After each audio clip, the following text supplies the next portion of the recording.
It's Monday, April 22nd. I'm Juanita Tolliver. And I'm Josie Duffy Rice. And this is What a Day, where we are taking bets on whether or not Donald Trump falls asleep during opening statements in his hush money trial today.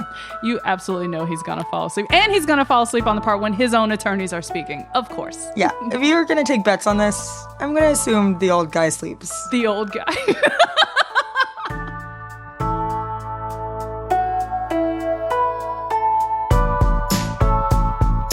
On today's show, the Supreme Court will hear oral arguments about criminal penalties for the homeless. Plus, after months and months, the House passed a new round of funding for Ukraine. But first, today is Earth Day. So we decided to mix things up a bit and bring you headlines first, starting with some climate-related news. Headlines. The White House, once again, is considering whether President Biden should declare a climate change emergency. The idea is that the declaration could halt offshore drilling, further cut down on greenhouse gas emissions, and reduce crude oil exports. But according to Bloomberg, the White House is divided. Some folks in his cabinet are doubtful the emergency order would give the president the authority to make actual changes, and there's concern that the declaration would immediately be met with legal challenges. But others are excited by the possible votes Biden could garner from climate-minded folks and young voters. The White House did not comment directly on its plans, but in a statement said Biden has, quote, delivered on the most ambitious climate agenda in history. 2 years ago, he signed sweeping legislation to address climate change. But environmental activists said the president should do more. And we all remember the devastating fires in Maui last year. Well, the Western Fire Chiefs Association recently released a report on the challenges the Maui Fire Department faced responding to the disaster. The report comes about 8 months after the Lahaina wildfires killed 101 people in August. Much of the report is focused on the fire department's need for more resources and what officials can do to prevent disasters like this in the future. The report also acknowledges how climate change contributed to the fires. The authors detail how Lahaina was once considered a wetland in the 19th century, home to lush forests, shrublands, and fish ponds. But as missionaries repurposed Lahaina's land for agricultural business over time, it became dry and much more prone to wildfires. This transformation of the land, combined with climate change, created the circumstances for the deadliest wildfire the nation has seen in more than a century. And globally, we are seeing the effects of climate change as well. Last week, parts of the United Arab Emirates got nearly a foot of rain in just one day. That's more rain than the country usually gets in an entire year. The rainfall was the heaviest the UAE had seen in at least 75 years when it started collecting that kind of data. The heavy rains brought the city of Dubai, home to around 3 million people, to basically a standstill. People had to abandon their cars on the road. The tarmac at the busy Dubai International Airport was submerged. Wow. And extreme rainfall events like this honestly could become more common as the atmosphere warms, even in typically dry places like the Arabian Peninsula. Yeah, I feel like this is just further evidence that no one can escape the impact of climate change. Like, this is something that's going to change all of our lives. Yeah. And here are some other headlines that we're watching this week.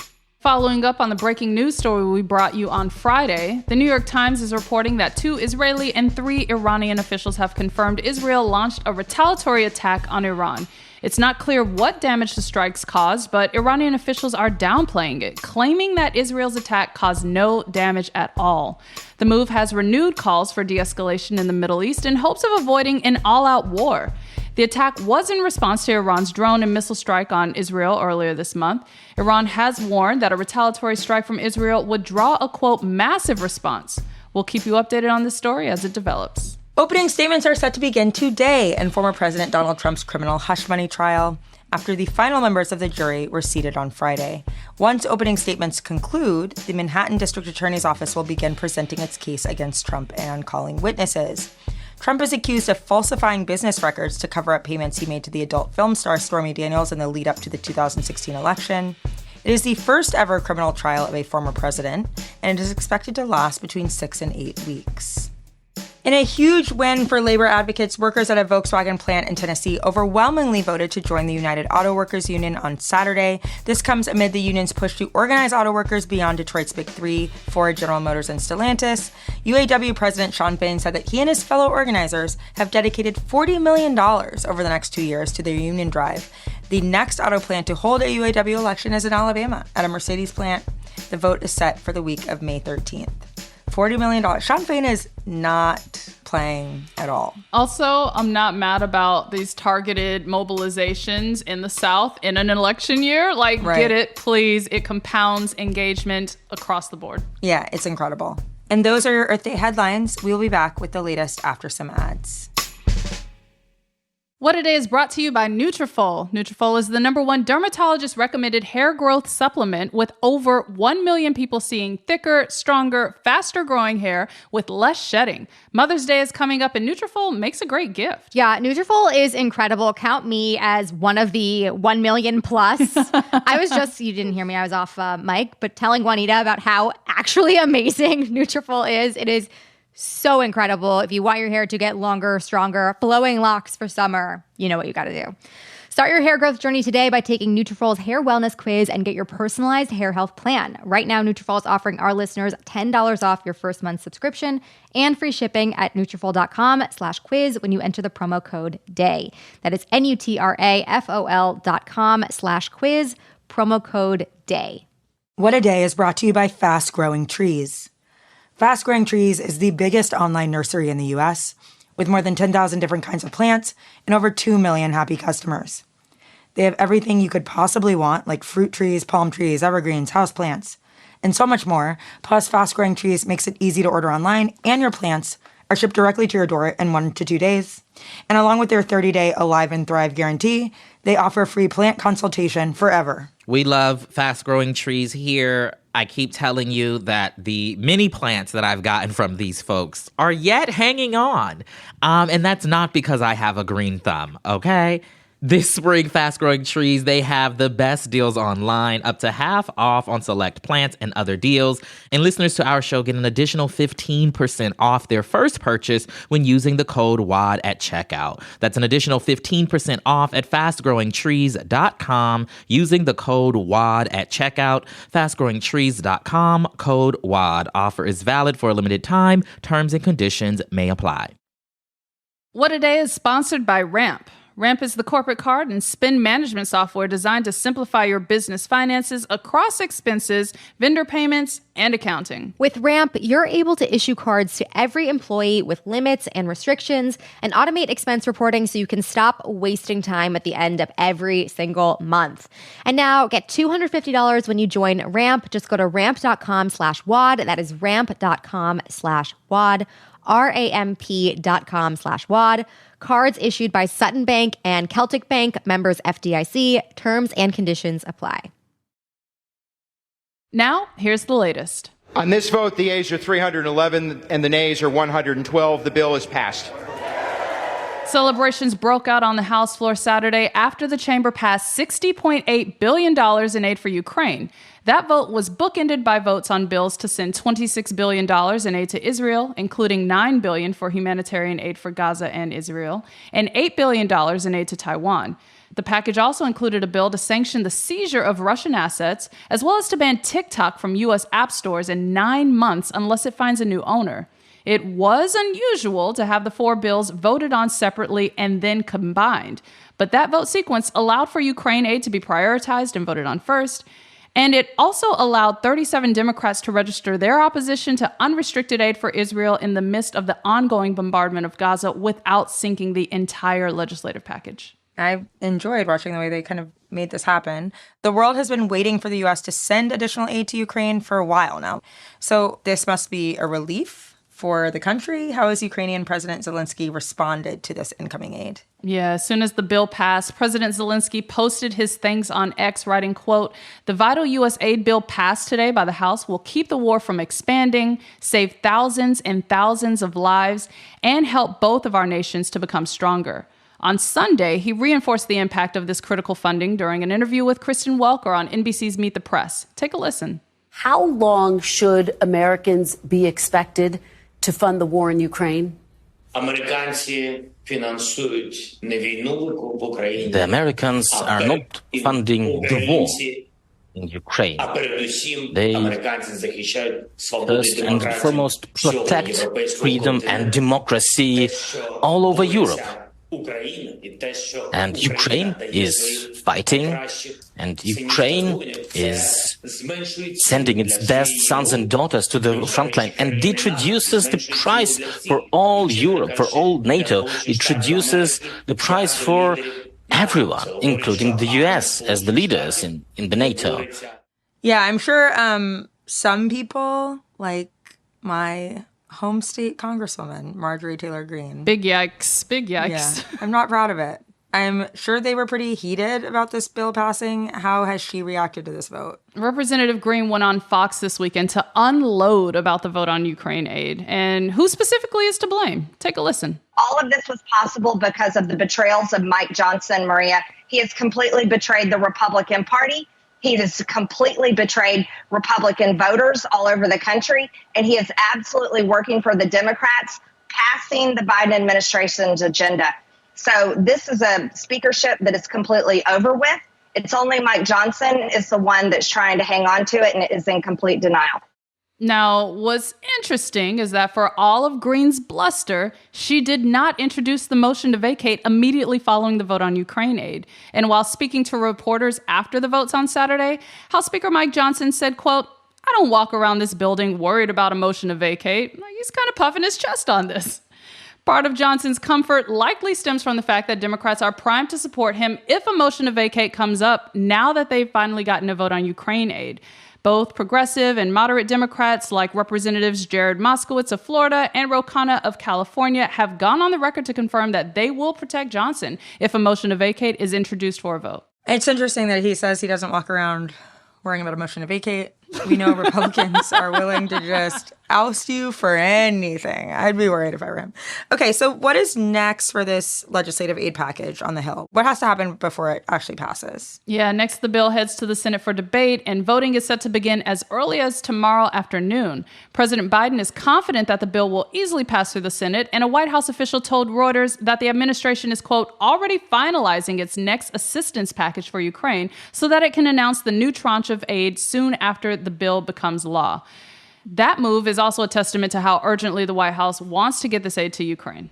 We will see what happens there. But just a few steps away from the Capitol, the Supreme Court will hear the case of Grants Pass, Oregon v. Johnson, the most important case about homelessness in recent history.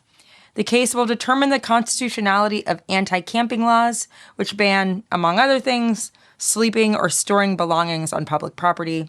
In other words, these laws basically make it illegal to be unhoused.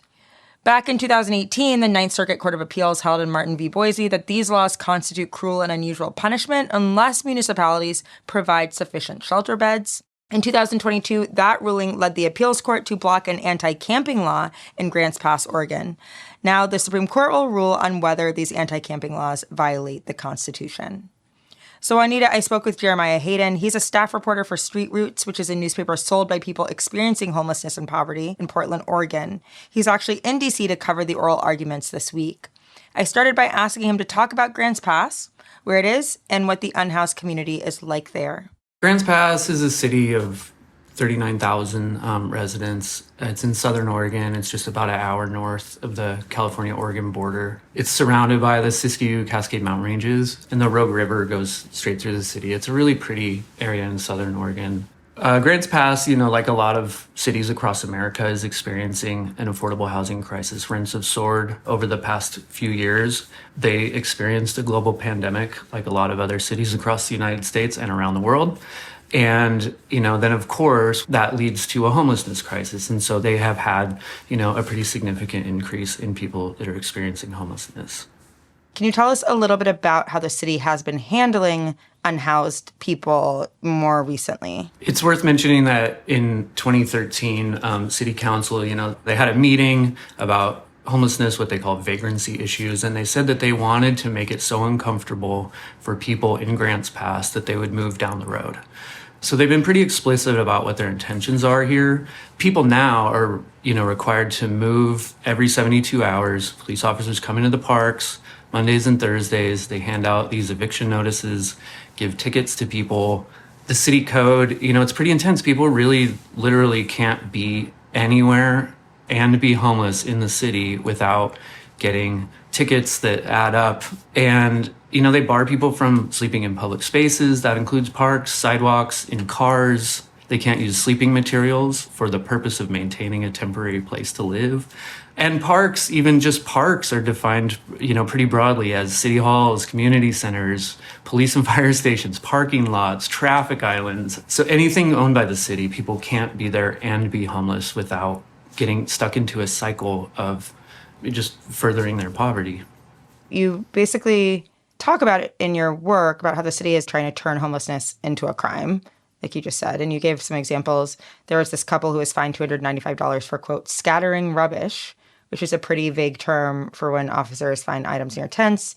Can you talk a little bit about how these kind of punishments especially affect homeless people or people, you know, suffering from poverty? Yeah, it's worth saying they only affect people experiencing poverty who are homeless, because if neighbors come in and want to have, you know, an ice chest full of beer or, you know, food, you know, for a barbecue in the park or whatever, that's fine, because they have some other place to go. And so that's like kind of a central point of this thing, is whether or not, if you don't have another place to go, then it's a crime. If you do have another place to go, then it's not a crime. The city has been under this Ninth Circuit Court injunction for a few years now, and that has made them have to kind of pivot a little bit. So they have these things like scattering rubbish. Those fines double to like $537 if they're left unpaid. So it just really adds up. I mean, yeah, the couple I spoke to, you know, has experienced this, and they're thousands of dollars in debt, which obviously exacerbates the issues that they're already experiencing. Right. So if you are unhoused in Grants Pass right now, are there housing options? Are there housing options for low-income people? Like you said that Grants Pass is experiencing an affordable housing crisis. What does that actually look like for low-income people looking for a place to live or stay in the city? Builders don't really love to create apartments. They don't like to build apartments because of the profit issues. You know, don't see it as being so worthwhile. So there are not a lot of apartments. They're mostly, you know, single family homes. Obviously, those have gone up. As far as like the rents have gone up. As far as emergency shelter, there is one in town up until last week when the city actually approved a very small temporary emergency shelter. But there's one in town, but it has some very high barriers that keep people from being able to go there. It really is an issue of housing as much as this becomes an issue of a homelessness crisis. So one of the things that you point out is that this is a matter of involuntary and voluntary homelessness. Can you talk a little bit about that? Yeah, this is something that comes up in court documents, and the United States actually argued that this should be remanded and sent back to the Ninth Circuit Court to allow space for people to show how they are involuntarily homeless or voluntarily homeless. So the status piece of this is based on a 1962 decision, Robinson v. California, that was based on whether or not a person could be punished for the involuntary status of being addicted to drugs. Not whether or not they were using drugs, but whether they were just simply addicted to drugs. And the Supreme Court said no, and it has reiterated over and over again, there's very strong precedent that people can't be punished for an involuntary status. So that's where this voluntary and involuntary homeless term comes from. But the point of it is that people in Grants Pass don't have a place to go. You know, you read the same news articles I do and probably see a lot of the same comments that I do. And the idea that people just want to be out there. This is how it kind of ends up interacting with this tough on crime kind of rhetoric, is the idea that people just want to be out there. They don't want to get jobs. People can engage in stereotypes all they like, but that's just simply not the case if you talk to people that are experiencing this. I just wanted to get your thoughts on how does this ruling in the case impact the wider unhoused community in the U.S.? Like, it's not just about Grants Pass, right? This case is not just about Grants Pass. You can ask any caseworker, housing specialist who does the work every day, and they'll tell you what the barriers are for people who need and want to get housing. And it's never that the resident doesn't have, you know, enough legal debt or hasn't served enough jail time. That's just simply not how this works. If the Supreme Court decides that cities can punish and cities choose to do that, that we'll have a much worse homelessness crisis moving forward. In a few years, it could be much worse than it is today. That was my conversation with Jeremiah Hayden, staff reporter with Street Roots. We will link his reporting in our show notes below.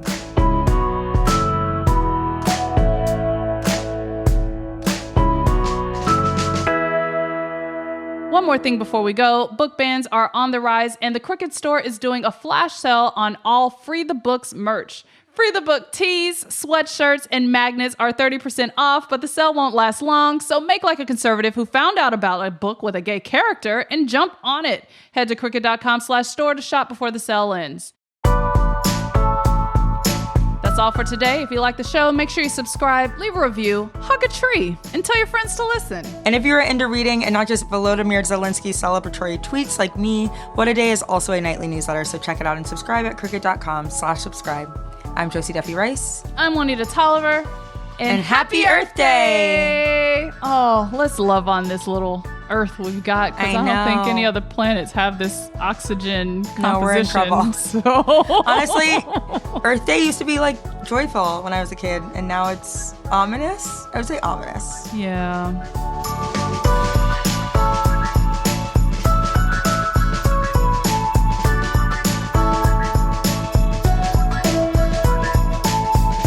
What a Day is a production of Crooked Media. It's recorded and mixed by Bill Lance. Our associate producers are Raven Yamamoto and Natalie Bettendorf. We had production help today from Leo Duran, Greg Walters, and Julia Clare. Our showrunner is Erica Morrison, and our executive producer is Adrian Hill. Our theme music is by Colin Gilliard and Kashaka.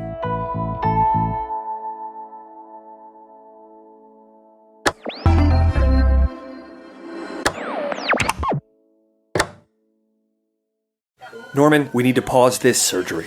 What, doctor? Because Xfinity Mobile just got even better. Now you're automatically connected to Wi-Fi speeds up to a gig while you're on the go.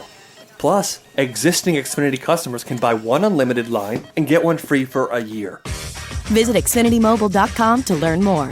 Offer ends 6/21. Restrictions apply. Existing Xfinity Internet service and 2 new unlimited lines required.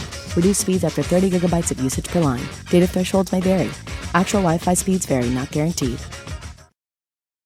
The South Dakota Stories, Volume 5. South Dakota seemed like the perfect place to unplug. But I ended up connecting to the world around me.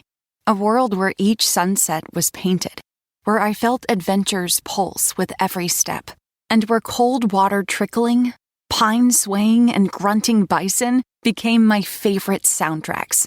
I just wish I didn't have to leave. There's so much South Dakota, so little time.